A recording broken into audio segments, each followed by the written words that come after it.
Welcome back to my review of the fourth and final issue of My Little Pony Transformers Friendship in Disguise.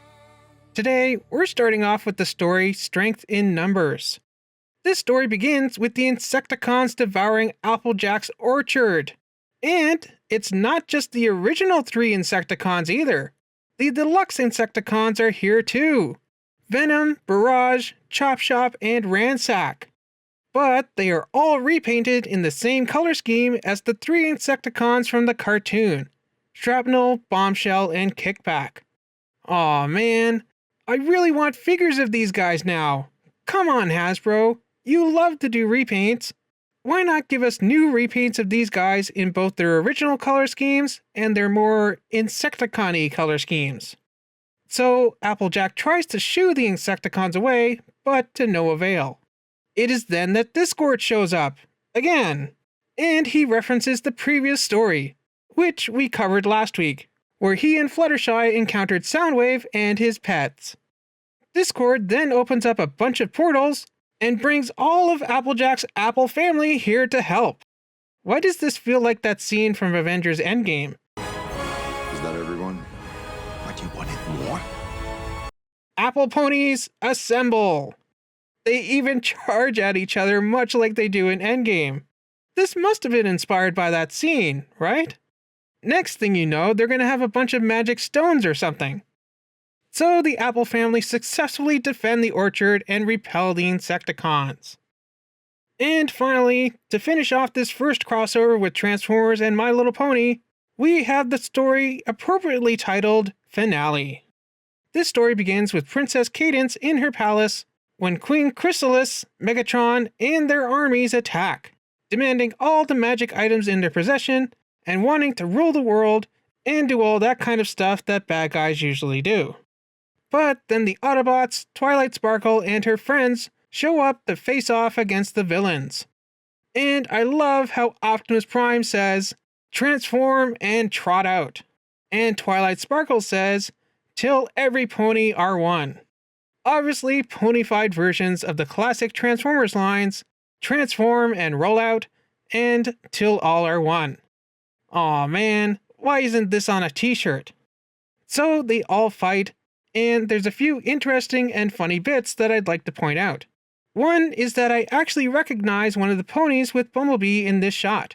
It's Tempest Shadow from the My Little Pony movie.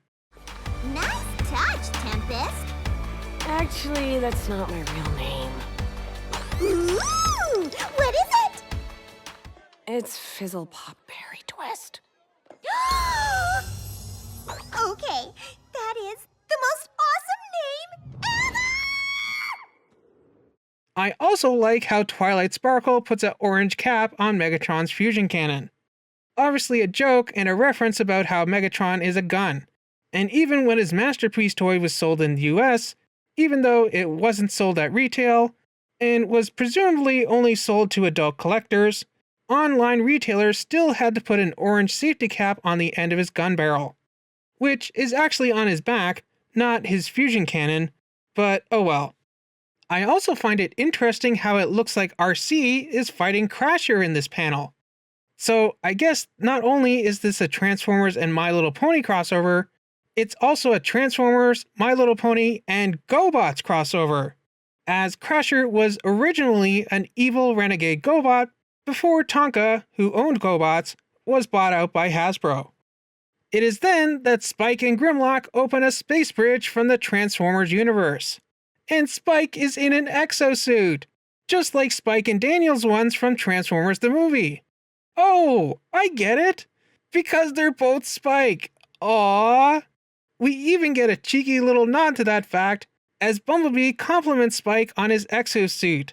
Get it? Because Spike and Bumblebee were best friends in the cartoon?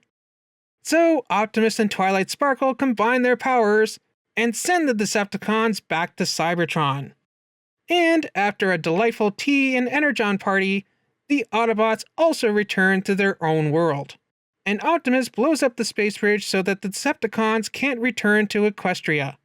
However, it seems that Shockwave may have a way to bring the ponies to Cybertron instead, leaving the door open for a future sequel comic miniseries.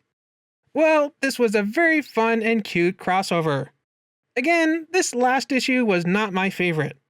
That would have to be the one with the story with Grimlock and Spike, just because I love them and they are so adorable.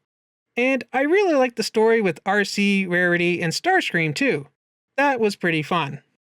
As for this issue specifically, I'd have to say I like the first story better. I really like Applejack, and the inclusion of the deluxe Insecticons was an awesome touch. The finale was pretty good. I'm sure there's a ton of My Little Pony references here that I just don't get because I haven't watched very much of the show. But it was a very fitting conclusion to this crossover. I just didn't really like the art style on the Transformers, mainly just their tiny little eyes. But I very much enjoyed reading this crossover, and I look forward to reading its sequel, The Magic of Cybertron, sometime in the future. Although I think I'll hold off and cover another Transformers crossover series before I get to that one. I hope you enjoyed my reviews of Transformers and My Little Pony: Friendship in Disguise. Be sure to let me know what you thought down in the comments.